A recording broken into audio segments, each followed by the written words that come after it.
Hi Pisces, thank you so very much for joining me today. I hope that you are well. This is a general reading for any sun, moon, or rising Pisces sign. We'll take a look at the cards. We'll get a sense of the information, energies, and insights for you. We have the Ace of Swords, we have the Fool, Major Arcana, and we have the Chariot, Major Arcana. So the Ace of Swords is the panda. And the panda sits here eating his bamboo. He's unique.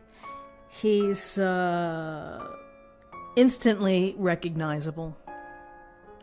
And don't be fooled by this panda, because the panda can also tear your arm off if you get too close. So the Ace of Swords. Here's the ace within his little den. And you know, when we see aces are gifts or blessings from the universe. And this is a message to you to use your intelligence, to use your smarts, to rely on reason and truth and facts, perhaps, instead of relying on emotion in order to make your decisions. So it's a very I think it's a very straightforward and powerful type of energy, which is to really capture your inventiveness, your ability to innovate, your ability to strategize and think about things. And so, you know, when we look at this panda, here he has the bamboo, but he's, you know, if he's out in the wild, he has to fend for himself. He has to get the food. And you know, I can't help but share an anecdote about the panda. So I went to see the panda at the National Zoo, because I live in the suburbs of Washington, D.C. And I don't think I'd ever seen the panda before, and I was expecting this amazing bear, like a grizzly bear or something so powerful, or like a polar bear. And so when I looked at the panda was dirty. He was sad looking. He was like this little panda who was a mess in the corner of the enclosure. And he was eating the bamboo, and I'm thinking, oh, you know, I don't get that scary feeling that if you saw a polar bear or a grizzly bear or, you know, even a black bear, brown bear, all these bears which are so fierce. It's this sweet little panda, and he's just kind of a little blob in the corner.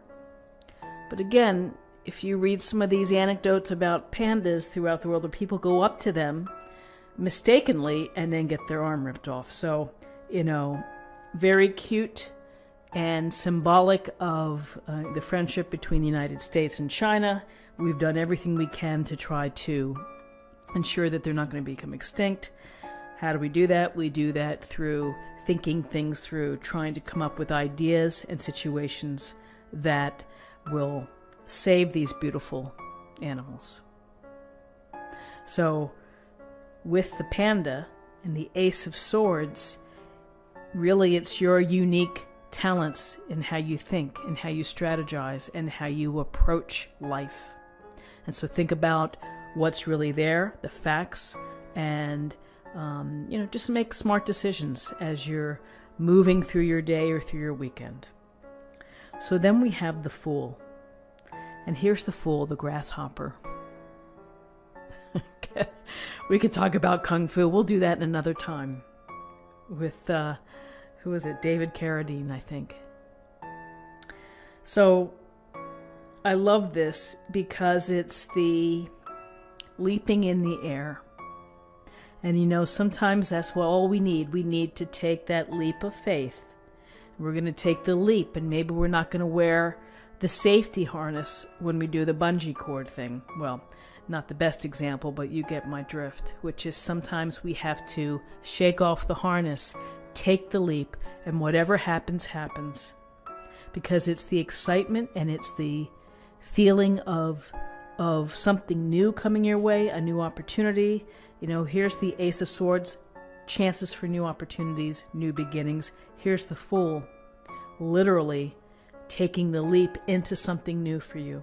It can be something that's outside of your normal expertise or interests. It could be a whole new direction for your career. It could be taking a leap of faith into the dating world. If, say, for example, if you were divorced or something and you were hesitant, you know, it requires a leap of faith on your part to believe in yourself that it's worth it to you to take this risk. You know, it's the possibility that you're going to have happiness and delight and fulfillment and joy. And if you feel that you're not accessing those things right now, then, you know, find your passions, find what makes you feel happy and pursue that. Move in that direction. And I think that it's instinctual. I think we know when to say when we're ready to take that leap of faith. We feel it, we embody it, all of those things. And so, you know, what we have to wrap our minds around is that not always, our leaps of faith don't always translate into success. Often they do, but sometimes they don't. But you win anyway. You win in any situation because you learn from these experiences. You learn from, you learn from your failures equally as from your successes. So often we let the fear of failure stop us from taking the leap of faith. But again, focus on what makes you feel alive, what's going to bring you true joy and happiness. And, you know, I'll say it, it's good. People who are able to do their love as a career, I mean, they live longer, just a sense of peace and happiness because it doesn't feel like work. You feel compelled, you feel passionate about what you do. So the leap of faith, the grasshopper in midair, sort of striking visually. And then we have the chariot with the orca, and it's really a group of orcas. And so the orcas, you know, it's a shame because here I'm thinking of the orcas that are like in the San Diego Zoo or that were in the San Diego Zoo. And the zoo thing's a whole nother discussion. But orcas are powerful, they're highly intelligent, they are very capable, and, you know, here you see these guys are also playful too. So with the chariot, you know, the traditional meaning of the chariot is movement. It's the hurtling toward your goals or your ambitions, the things that you want to accomplish in life. And regardless of the obstacles, regardless of what may come your way, you have to navigate. You have to use your considerable skills and talents and abilities to negotiate, to compromise, and to find the balance between the events, the circumstances, or the people who try to pull you apart or pull you, away from where you're headed.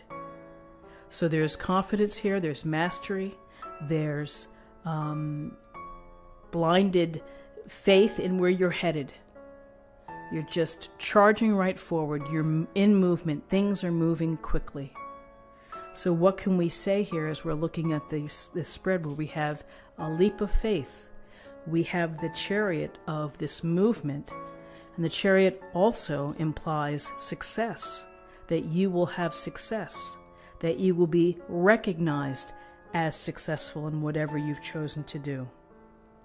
And behind it all, we have the Ace of Swords, which is fueling the strategy, which is setting you on your course that is unique to you, and that is, if you've thought about it, you're thinking about it, if you're moving in a new direction, then you're using all of your experience, your intelligence, and your mind in order to go into that direction, to take the leap of faith. I would say when we see this, and here's the beautiful sun, you know, with the Fool, it's enjoy the journey, enjoy the leap of faith. Again, regardless of the outcome, enjoy the experience, the connection to what you truly want to do. And then success here. So I think it's some really powerful cards for the day. Let's take a look at what we have in terms of numbers, we have 7 and 1 is 8. And 8 is about personal power. It's about recognition. It's about accomplishing things, and you're moving towards accomplishing things here. So let's choose an oracle card as an affirmation for the day.